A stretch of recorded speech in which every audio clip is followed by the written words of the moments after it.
De la vidéo précédente, j'explique ce que n'est pas le royaume des cieux de Dieu, le royaume que Jésus annonce. Déjà, il y a le royaume des cieux, le royaume de Dieu. Mais qu'est-ce que le royaume selon Jésus, selon les chrétiens de tout temps? Alors, les évangiles en parlent plus de 100 fois. Il est un tout petit peu de les actes romains, et cetera. Je dirais, pour comprendre le royaume, faut avoir passé la porte et y être entré. On ne peut pas visiter un lieu sans y aller. Vous imaginez une personne qui n'est jamais tombée à vélo ou à trottinette ou en skateboard. Je ne sais pas, ça s'appelle un surf dans d'autres pays, un surf à roulettes ou en patin à roulettes. N'est jamais tombée sur les genoux et n'a jamais eu des petits cailloux enfoncés dans les genoux. Même en étant un médecin, un grand scientifique, en ayant lu dans un livre que la peau a beaucoup de ramifications nerveuses, et cetera, que les petits cailloux, ceci, que ça fait une douleur de tel degré sur une échelle de 1 à 10, et cetera, et cetera. Le petit enfant qui a 2 ans et demi, qui tombe avec son petit vélo sur le genou. Il a des petits cailloux qui s'enfoncent dans son genou. Il sait à peu près pas parler, mais il sait la douleur qu'il a ressentie en ayant quelques petits gravillons sur la route qui se sont enfoncés de sa peau. Alors, nous avons toutes les paraboles de Matthieu sur le royaume, donc les paraboles de Jésus. Et Jésus parle par parabole pour que les religieux ne comprennent pas, mais que les enfants comprennent. Alors, selon Jésus, selon les évangiles, le religieux ne connaît pas le royaume. Mais le petit enfant, si vous ne redevenez pas comme des petits enfants, vous ne pouvez pas entrer dans le royaume. C'est dans Jean 3. Donc, Jean 3,16, car Dieu a tant aimé le monde qu'il a donné son Fils unique. Il faut lire ce qu'il y a écrit avant et après. C'est pas juste ce verset, il faut lire le chapitre en entier. Et une ou deux fois, si vous ne redevenez pas comme des petits enfants. Alors, ça veut pas dire pur, innocent, ça veut dire sans philosophie, sans érudition, sans connaissance, sans paradigme, sans surmoi. Alors après, oui, Jésus nous redonne notre innocence, nous rend purs, nous rend plus blancs que neige. Mais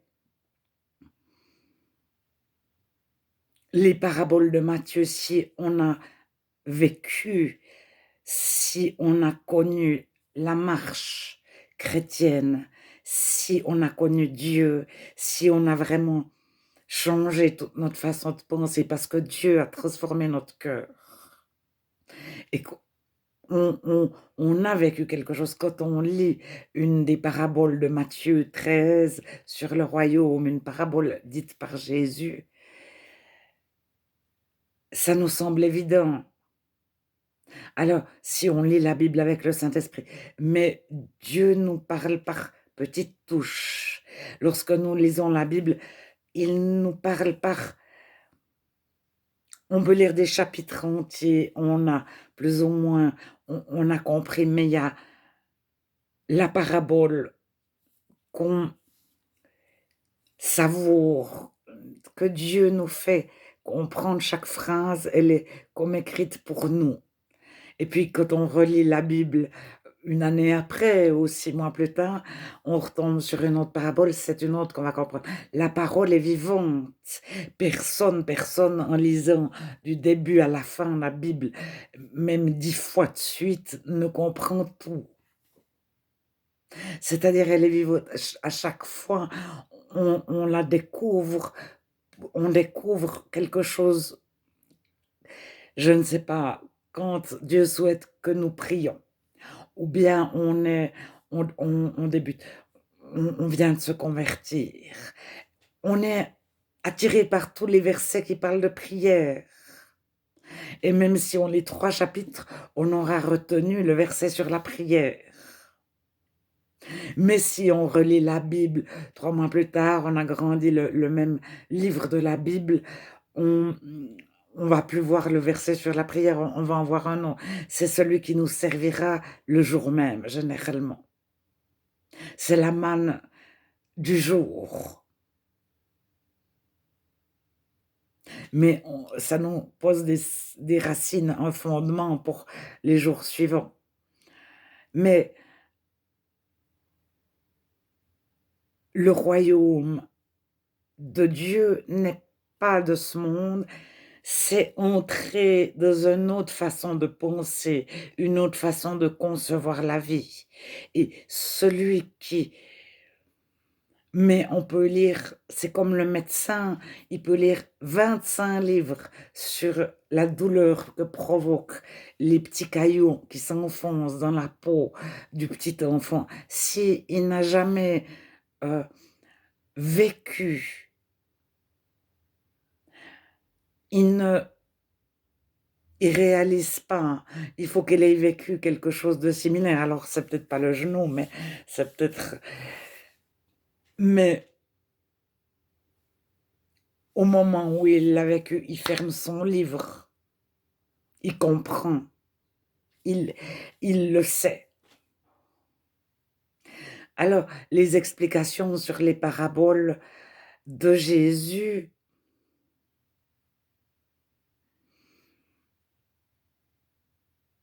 je pense qu'il faut les lire soi-même et parfois, elles sont expliquées juste après, une ou 2. Lorsque les disciples ont demandé à Jésus: «Explique-nous cette parabole sur le royaume». Mais c'est pas pour rien que Jésus parlait en parabole. C'était un langage pour les enfants. C'est le contraire d'être initié et d'avoir une connaissance des prérequis énormes. Pour comprendre une parabole, c'est le contraire, c'est redevenir un petit enfant. Et nos prérequis, nos immenses connaissances, notre philosophie, ça veut dire science, connaissance à cette époque, heu,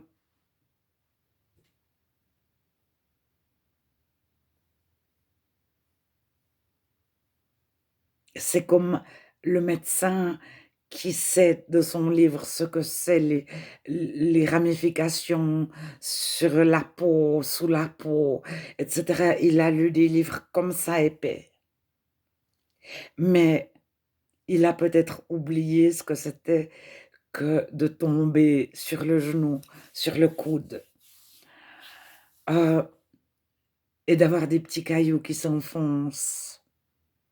Qu'on soit adulte, ado, enfant, on s'en souvient.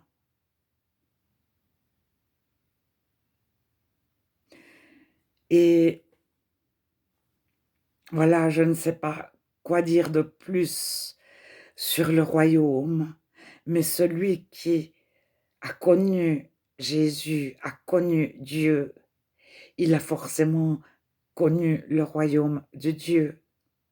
Dieu nous a transportés dans le royaume du Fils de son amour, nous dit Colossiens au chapitre 1, au début du chapitre. Dieu, Dieu nous a fait entrer.